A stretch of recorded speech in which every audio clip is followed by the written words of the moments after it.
Hello, and welcome to Python with MySQL Database. I'm your instructor, David Baker. This course is brought to you by creativeonlineschool.com.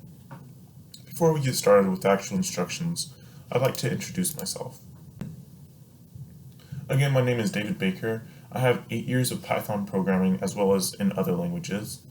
I have 3 years of programming with MySQL and specifically Python and other databases in multiple languages.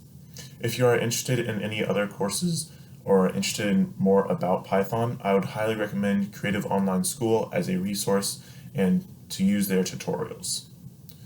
So going forward in this course, what will you be learning? Well, I'm going to start off with a basic introduction to Python so that we're all on the same understanding and same knowledge base. And then I'm going to get into what a database is and why we're going to be using it.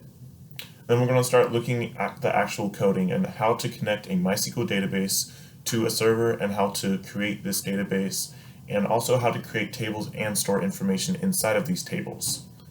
Next, we're going to move on to how to visualize this information in a web page for those of you that are looking to display your product or anything online.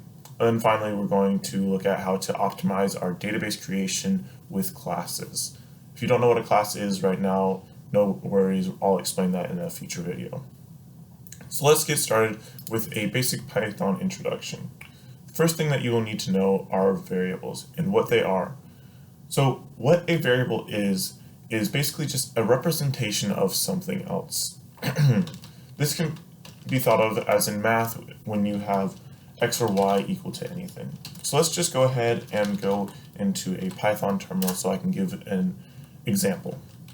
So if you have any variable, say we have the variable v, and we try to see what v is holding, it gives us an error in Python because when we first start it, there is nothing that v is set to. However, if we put quotation marks around v, then Python knows that we're just trying to show v as a letter and not necessarily reference it as a variable. In order to set up v as a variable, what we will do is set it equal to anything. So I'm going to set it equal to the string hello creative online school. Oh, excuse me. Forgot the O. So hello creative online school. And once I press enter, v is now mapped to the string hello creative online school.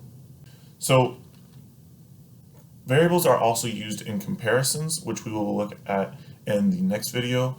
However, this is just a basic understanding for you so that you know what a variable is and also how to use it. I hope that this video has been helpful for you, and in the next video what we're going to be looking at are data types and which data types to use when and how their interconnectability. Thank you for watching. My name is David Baker, and again, this video is brought to you by Creative Online School.